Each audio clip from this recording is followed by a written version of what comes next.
Halo teman-teman, ketemu lagi di channel Toporoso. Selamat datang di konten Medika, Medium Brilliantika.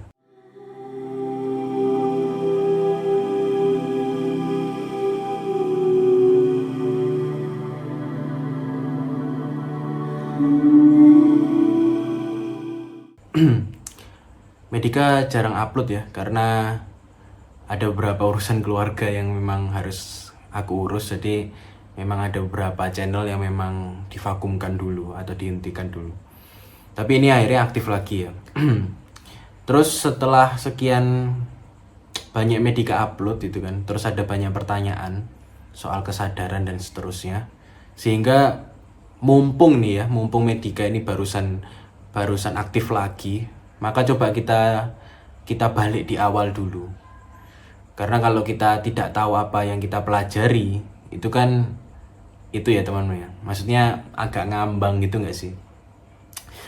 Jadi pertanyaan ini akan bermuara ke tentang apa itu kesadaran gitu toh. Apa itu ilmu tentang kesadaran? Nah, sebelum itu kita kan harus perlu tahu ya bahwa kita semua ini itu kan sedang belajar kesadaran. Ya toh, otomatis ada ilmunya, ya enggak? Jadi kalau kita belajar itu kan pasti untuk menuntut ilmu ya, bukan menuntut pengetahuan.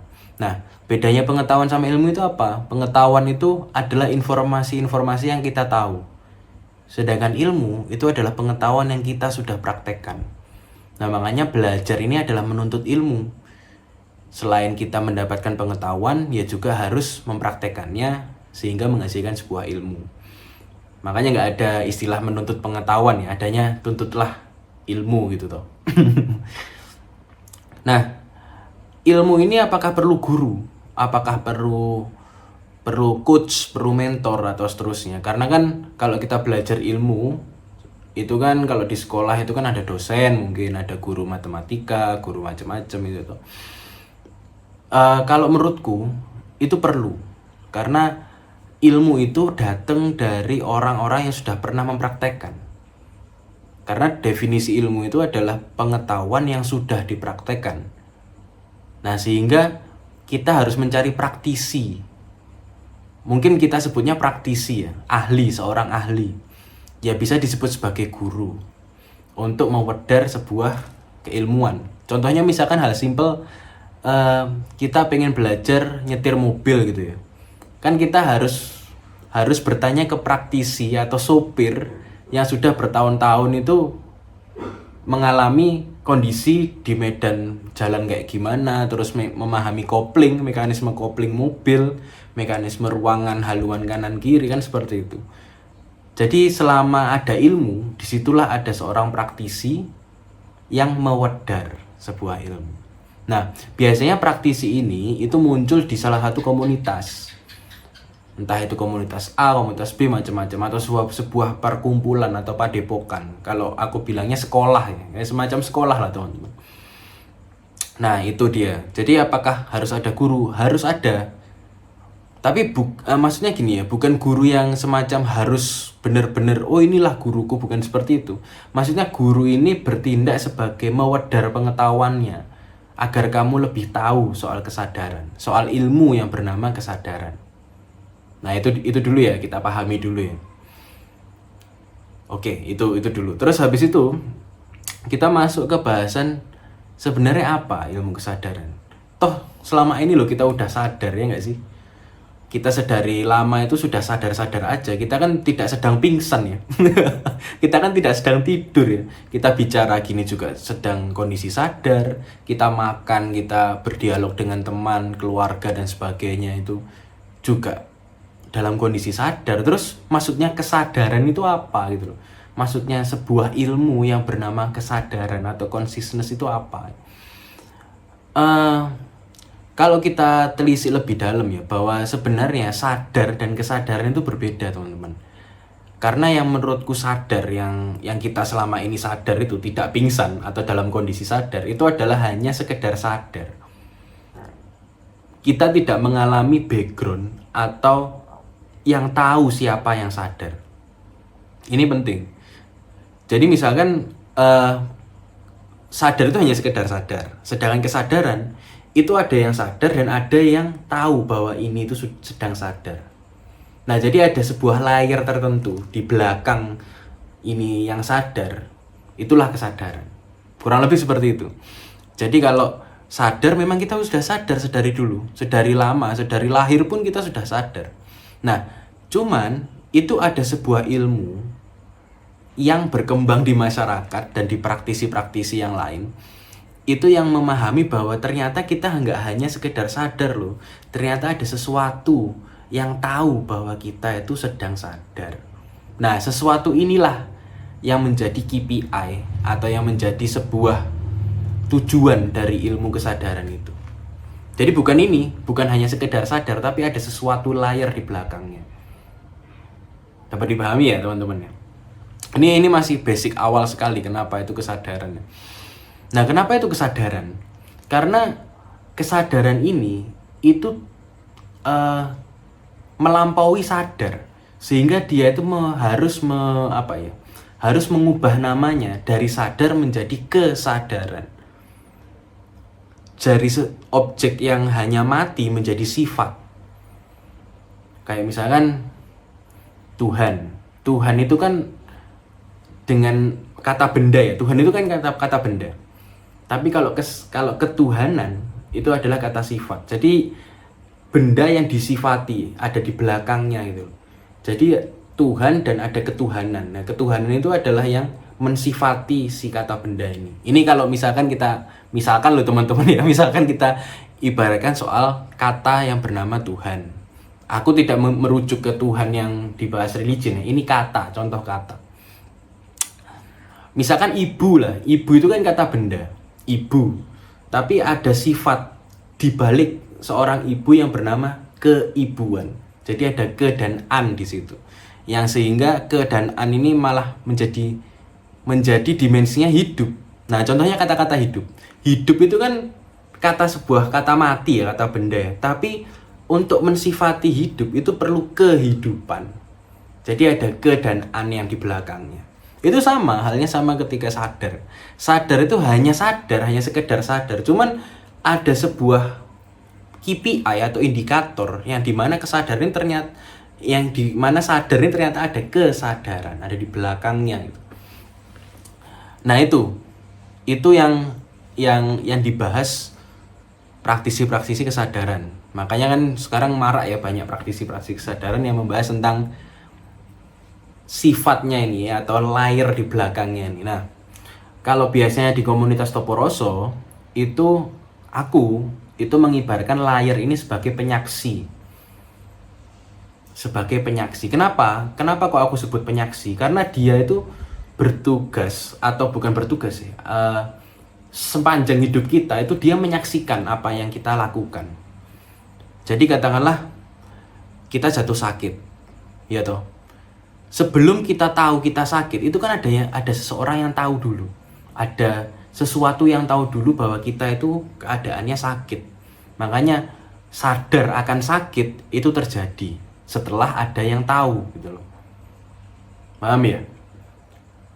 Kegores pisau. Ya toh? Kegores pisau, informasi masuk, ada sesuatu yang tahu dulu bahwa sakit. Ini sakit loh. Sehingga kita mendeskripsikan ini sakit. Akhirnya kita sadar, waduh sakit banget ya kegores pisau ya. Ya. Jadi kronologinya seperti itu ya. Contoh lagi, misalkan ada sedih datang, ada nuansa sedih, katakanlah kejadian diputus cinta misalkan ya. Kejadian diputus cinta. Terus ada nuansa yang datang. Kita bahas nuansa lain waktu ya. Ini contoh aja, kita sederhanakan. Ada nuansa emosi datang, ya toh. Nah, nuansa ini datang ke kita. Nah, ini kan ada yang tahu bahwa ada nuansa datang ke kita. Nah, sehingga ini yang tahu ini memberitahu ada sedih yang datang. Akhirnya kita sedih. Kita baru bisa merasakan sedih karena kita tahu dulu sedih itu. Bisa diikuti ya?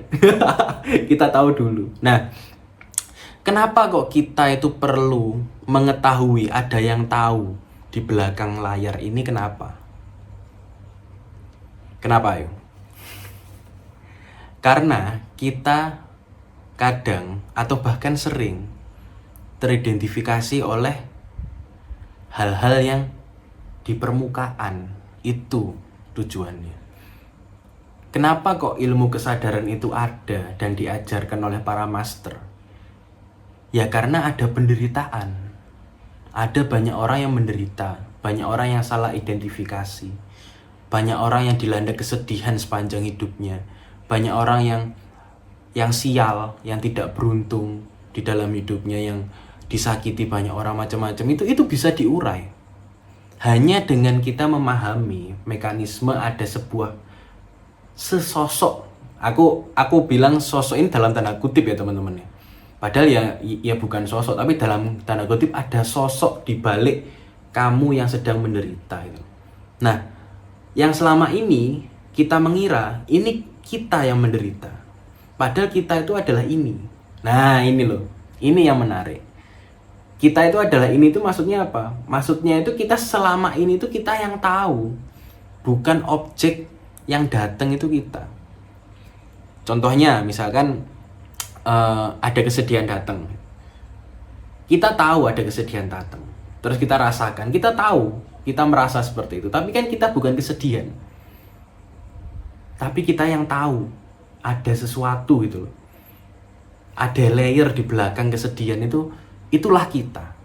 Kalau kata orang itu, itulah diri sejati kita, itulah dewa ruci kita, itulah ingsun, itulah macam-macam. Itu banyak istilahnya. Tapi kita kan nggak bahas istilah-istilah itu ya. Yang jadi penekanan di video ini itu adalah kita tahu tujuannya kesadaran itu mau mengubah kita itu di bagian mana itu loh.